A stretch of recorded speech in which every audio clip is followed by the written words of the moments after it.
habitants du village Abata, nous vous saluons dans le nom glorieux, merveilleux de notre Sauveur, de notre Seigneur, dont le nom connu sur la terre est le Seigneur Jésus, appelé le Christ.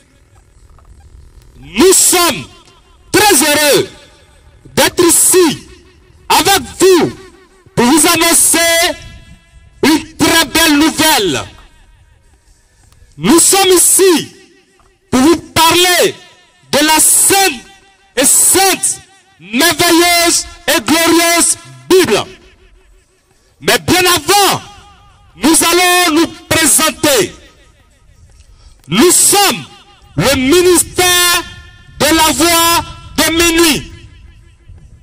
Et notre référence biblique est Matthieu 25, 1 à 6. Je répète, nous sommes le ministère de la voix de minuit. Et notre référence biblique est Matthieu 25, les versets 1 à 6. Bien entendu, il ne faut pas confondre avec le cri de minuit. Bien-aimés, nous allons vous demander d'être attentifs à tout ce que nous allons dire ce soir. Et nous vous donnons l'occasion de prendre de quoi annoter. Ou si vous avez la possibilité d'enregistrer avec vos téléphones, avec vos équipements, afin de pouvoir vérifier plus tard ce que nous avons dit. Oui, bien-aimés, ne vérifiez pas ce que vous allez entendre ce soir avec vos pensées humaines. Ne vérifiez pas avec vos églises. Ne vérifiez pas avec vos pasteurs. Mais vérifiez uniquement avec la Sainte Bible. Parce qu'au commencement n'était pas une église quelconque. Au commencement n'était pas un homme de Dieu. Au commencement n'était pas un bishop. Mais au commencement était la parole de Dieu. Selon Jean 1, le verset 1. Bien-aimés, nous sommes ici pour attirer votre attention sur un certain fait. Sur l'adoration qui se passe dans le monde. Sur les soi-disant hommes de Dieu qui viennent à tout bout de champ et se font appeler de Dieu.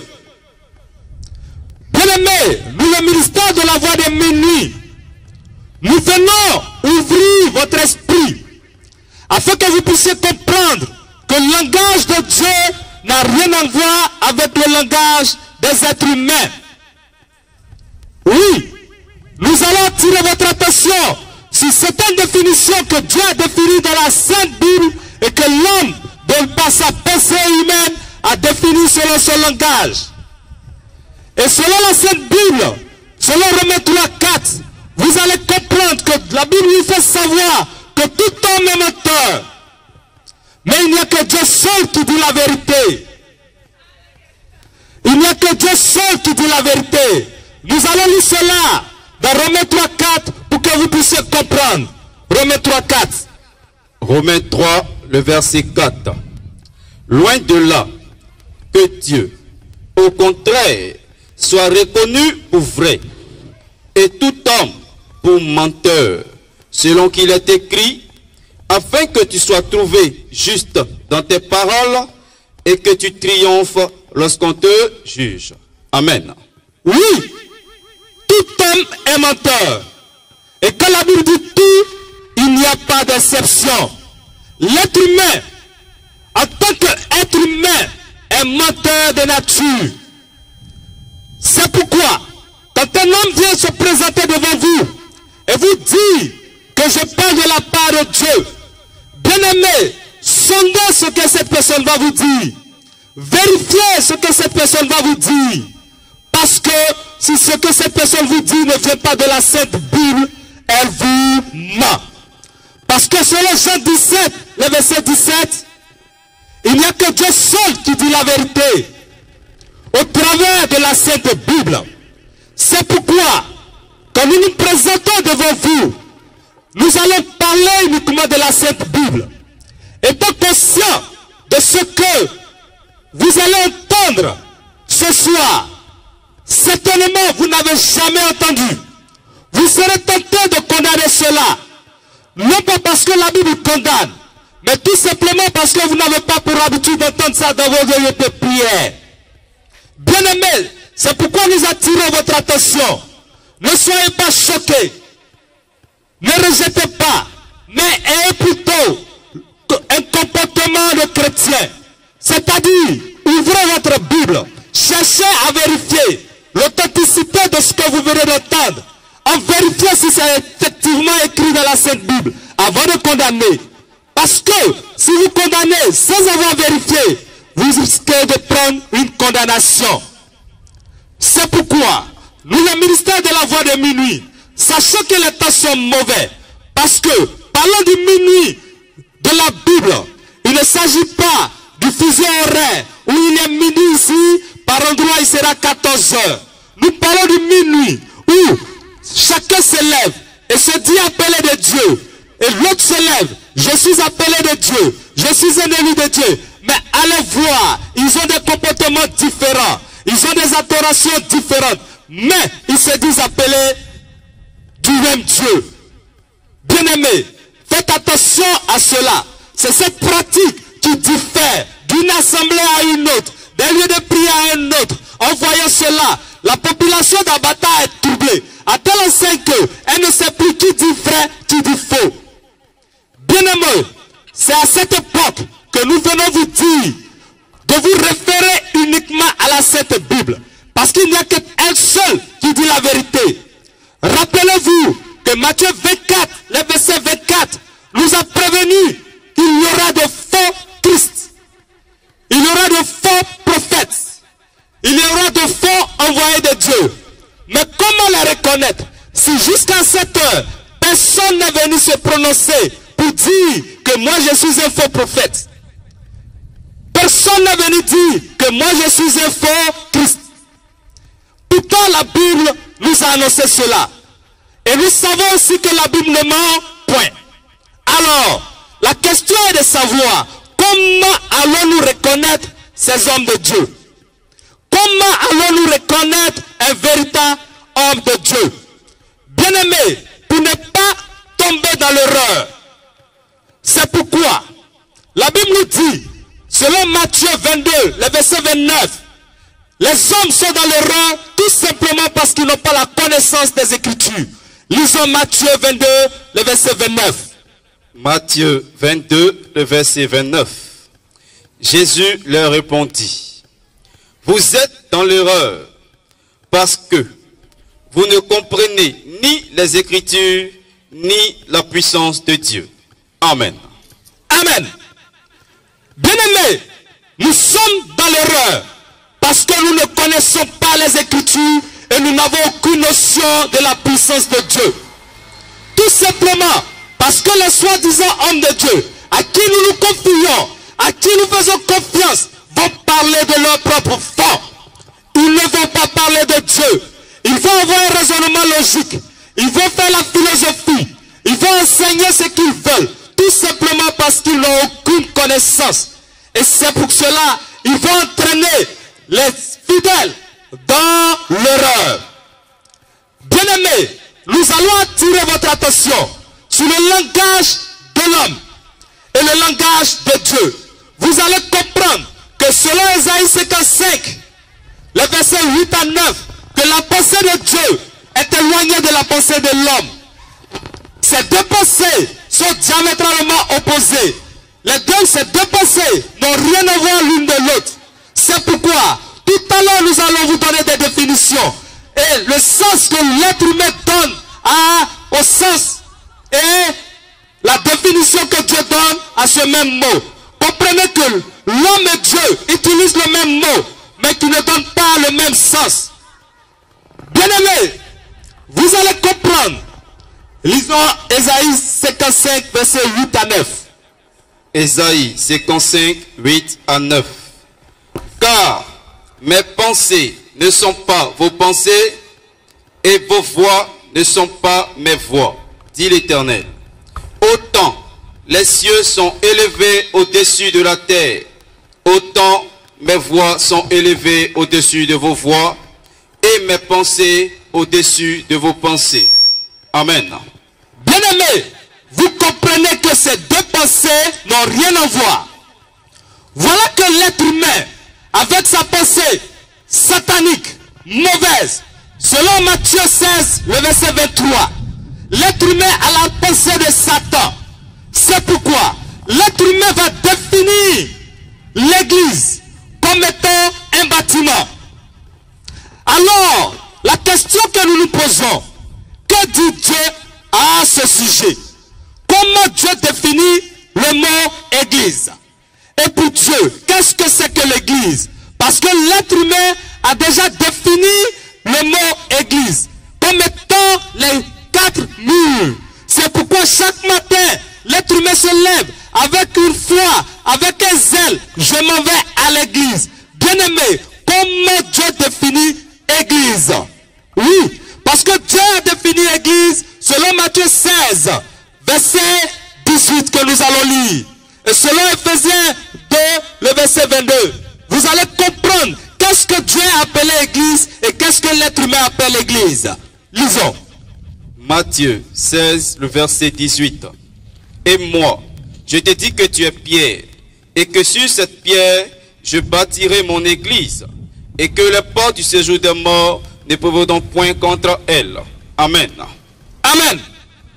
Selon Dieu, il désignait un être humain qui était Pierre. Et il dit, tu es Pierre, et sur cette pierre, je bâtirai mon église. Il ne s'agit pas d'une pierre caillou. Il s'agissait d'un être humain qui était présent. Lisons aussi Ephésiens 2, le verset 22. Ephésiens 2, 22. En lui, vous êtes aussi édifiés pour être une habitation de Dieu en esprit. Amen. Amen.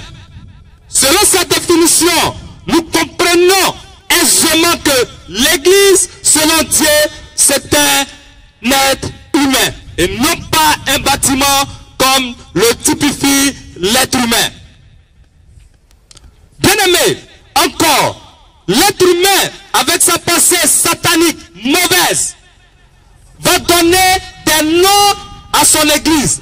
Tout simplement parce que il définit l'église comme un bâtiment. Donc il faut donner un nom. Mais comment Dieu nomme son église?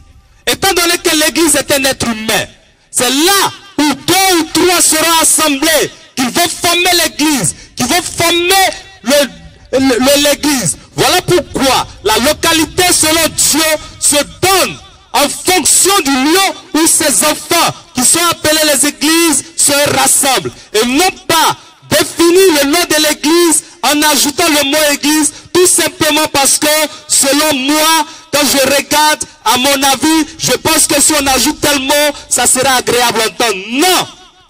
Le mot église, selon la Sainte Bible, est toujours suivi de la localité. Et il y a des versets qui en parlent. Quand nous prenons Acte 8, verset 1, nous comprenons aisément comment Dieu a défini la localité de l'église. Acte 8, verset 1. Acte 8, verset 1. Saul avait approuvé le meurtre d'Étienne. Il eut ce jour-là une grande persécution contre... Acte 8, le verset 1. Saul avait approuvé le meurtre d'Étienne. Il eut ce jour-là une grande persécution contre l'église de Jérusalem. Et tous, excepté les apôtres, se dispersèrent dans les contrées de la Judée et de la Samarie. Amen. Amen. Il y eut une persécution contre l'église de Jérusalem. Donc, l'église peut être persécutée. Mais de vous à moi, est-ce qu'un bâtiment peut être persécuté? Non. Et encore, l'être humain va plus loin et se proclamer président fondateur d'église. À tel enseigne que partout où on passe, oui, lui il est le président de l'église, lui il est le PCA de l'église, lui il est... Et puis derrière ça, il dicte ses propres lois. Mais selon la Sainte Bible, qui est le chef de l'église? Et quand nous prenons Ephésiens 2, versets 19 à 20, nous allons comprendre aisément qui est le chef de l'église. Un être humain avec sa pensée satanique peut-il être le président fondateur de l'église? Non. La Bible nous fait comprendre qui est le chef de l'église. Lisons. Ephésiens 2, 19 à 20. Ainsi donc, vous n'êtes plus des étrangers, ni des gens du dehors, mais vous êtes concitoyens des saints, gens de la maison de Dieu. Vous avez été édifiés sur le fondement des apôtres et des prophètes, Jésus-Christ lui-même étant la pierre angulaire. Amen. Pendant qu'on lit, par la même occasion, Colossiens 1, 17 à 18, nous préparons aussi Ephésiens 1, verset 22 pour comprendre qui est le chef de l'église. Colossiens 1, verset 17. Il est avant toute chose, et toute chose subsiste en lui. Il est la tête du corps. Colossiens 1, 17 à 18. Il est avant toute chose, et toute chose subsiste en lui. Il est la tête du corps de l'église. Il est le commencement, le premier-né d'entre les morts, afin d'être en tout le premier. Amen. Amen. Bien-aimés, vous allez comprendre encore un phénomène. Quand l'être humain crée son église, ou quand l'être humain s'est dit appelé de Dieu, quel est le comportement qu'il a? Le premier réflexe, c'est de vite se diriger dans un lieu de prière pour faire, dans une école, pour se faire former d'abord avant de venir enseigner. C'est pourquoi vous allez le voir, après leur appel, ils vont se diriger dans les écoles pastorales, ils vont se diriger dans les séminaires, ils vont se diriger dans les écoles de prophétie, ils vont se diriger dans les écoles de parler en langue. Mais nous allons voir, est-ce qu'il y a eu un tel cas dans la Bible? Si oui, comment Dieu a traité cela? La Bible a-t-il approuvé cela ou la Bible a-t-elle condamné cela? Nous allons voir en lisant 1 Roi 12, les versets 31 au verset 33. 1 Roi 12, 31 à 33. Jéroboam fit une maison de haut lieu, et il créa des sacrificateurs pris parmi tout le peuple, et n'appartenant point au fils de Lévi. Il établit une fête au 8e jour, au 8e mois, le 15e jour du mois, comme la fête qui se célébrait en Juda, et il offrit des sacrifices sur l'autel. Voici ce qu'il fit à Bethel, afin que l'on sacrifiât des veaux qu'il avait fait. Il plaça à Bethel les prêtres des hauts lieux qu'il avait élevés. Amen. Amen. Voici quelqu'un, parce qu'il a beaucoup d'argent, parce qu'il a beaucoup de l'autorité, il va se créer des propres sacrificateurs. Mais quelle a été la réaction de Dieu vis-à-vis d'un tel comportement? Lisons 1 Roi 13, les versets 33 à 34 pour comprendre la réaction que Dieu a donnée à cela. 1 Roi 13, 33. Après cet événement, Jéroboam ne se détourna point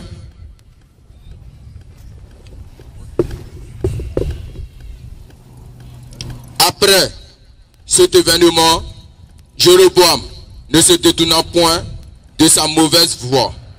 Il créa de nouveau des prêtres, des hauts lieux, pris parmi tout le peuple, quiconque en avait le désir.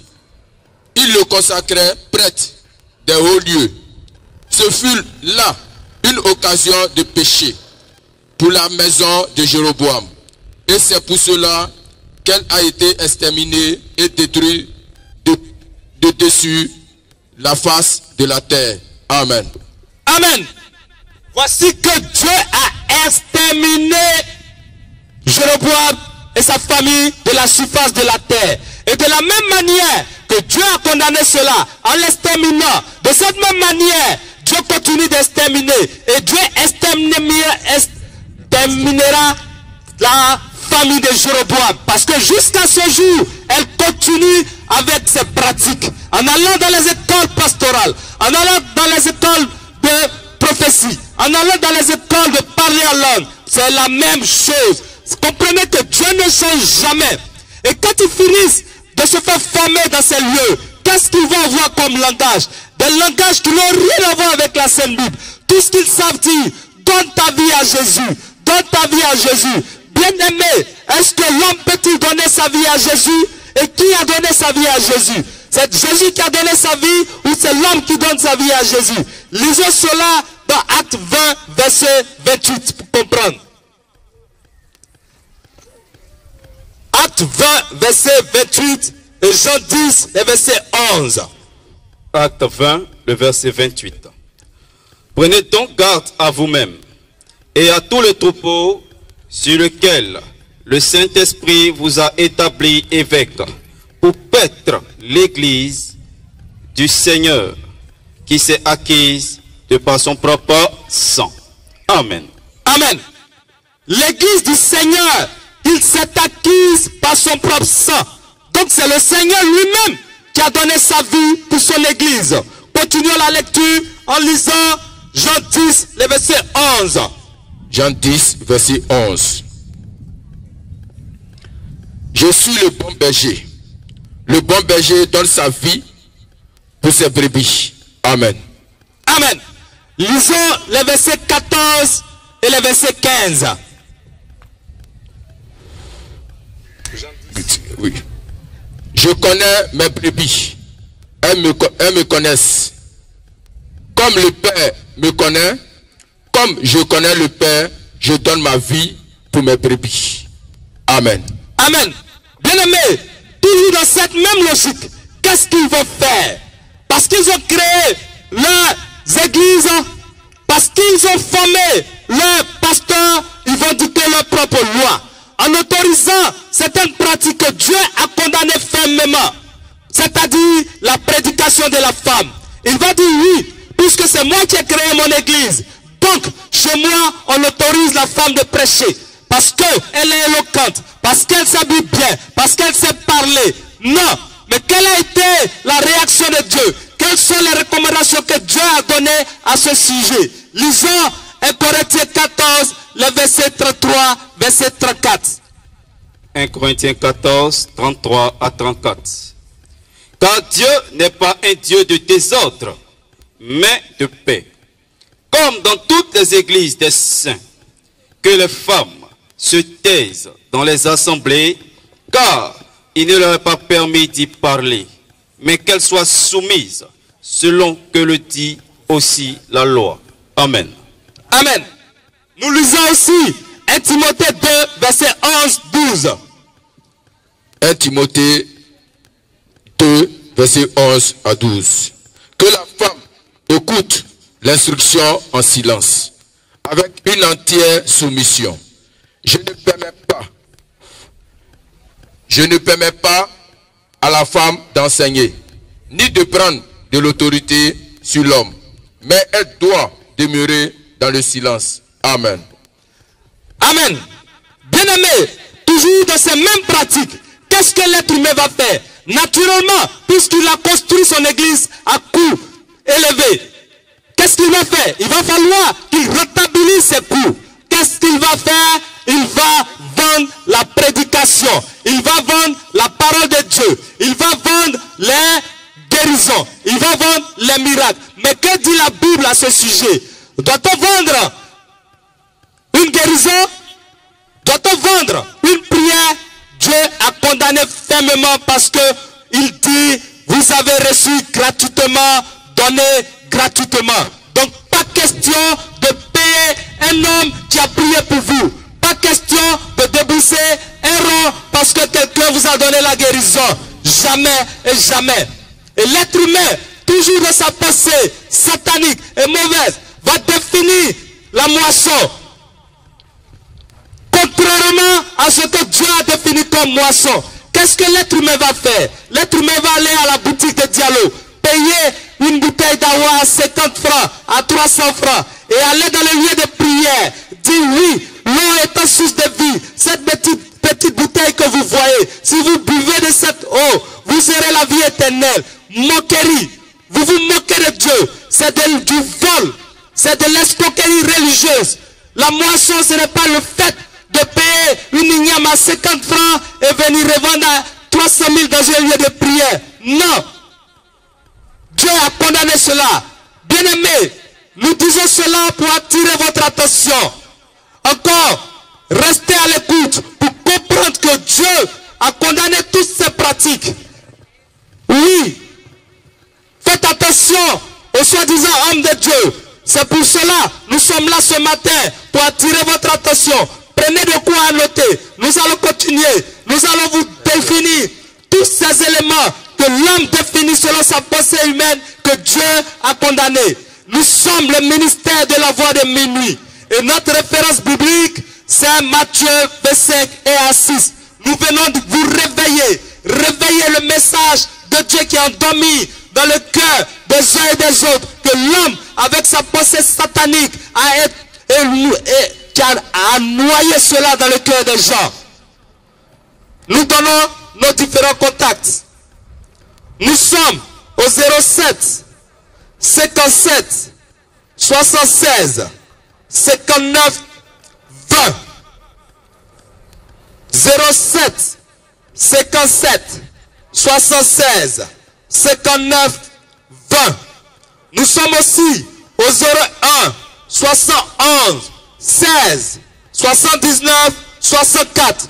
Bien-aimés, nous vous invitons à venir poser des questions si vous avez des questions ou si vous n'avez pas compris quelque chose. Nous sommes encore avec vous. Que Christ, le véritable et réel Dieu, bénisse tous ceux et toutes celles qui nous ont écoutés. Amen.